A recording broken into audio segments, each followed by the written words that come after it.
ബഹ്റൈനിലെ നവീകരിച്ച Rifa central market ഉപപ്രധാനമന്ത്രി ഉദ്ഘാടനം ചെയ്തു. മികച്ച സൗകര്യങ്ങളോടെയാണ് മാർക്കറ്റ് പൊതുജനങ്ങൾക്കായി തുറന്നുകൊടുത്തത്. റിഫയിലെ നവീകരിച്ച സെൻട്രൽ മാർക്കറ്റ് ബഹ്റൈൻ ഉപപ്രധാനമന്ത്രി ഷെയ്ഖ് ഖാലിദ് ബിൻ അബ്ദുള്ള അൽ ഖലീഫ ഉദ്ഘാടനം ചെയ്തു. രാജാവ് ഹമദ് ബിൻ ഈസ അൽ ഖലീഫയുടെ ഭരണസാരഥ്യത്തിന് കീഴിൽ രാജ്യം വിവിധ മേഖലകളിൽ വളർച്ച കൈവരിച്ചതായി അദ്ദേഹം പറഞ്ഞു. ജനങ്ങൾക്ക് വേണ്ടിയുള്ള അടിസ്ഥാന സൗകര്യങ്ങളും വികസനവും ഉറപ്പുവരുത്തുന്നതിൽ കിരീടാവകാശിയും പ്രധാനമന്ത്രിയുമായ Prince Salman bin Hamad Al ഖലീഫയുടെ പിന്തുണയും ശ്രദ്ധയും അഭിനന്ദനീയമാണെന്ന് അദ്ദേഹം കൂട്ടിച്ചേർത്തു. ജനവാസ മേഖലകളിൽ ജനങ്ങൾക്ക് അടിസ്ഥാന ഭക്ഷ്യവിഭവങ്ങൾ സുലഭമായും മിതമായ വിലയിലും ലഭ്യമാക്കുക എന്നതാണ് സെൻട്രൽ മാർക്കറ്റുകളുടെ ദൌത്യം. രാജ്യത്തിന്റെ വിവിധ പ്രദേശങ്ങളിൽ ഇത്തരത്തിലുള്ള മാർക്കറ്റുകൾ ജനങ്ങൾക്ക് ഏറെ ഗുണകരമാകുന്നുണ്ടെന്നും അദ്ദേഹം പറഞ്ഞു.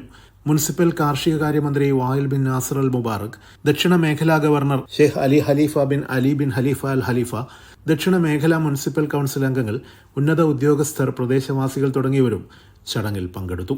Siraj Pallikkara, media 1, Bahrain.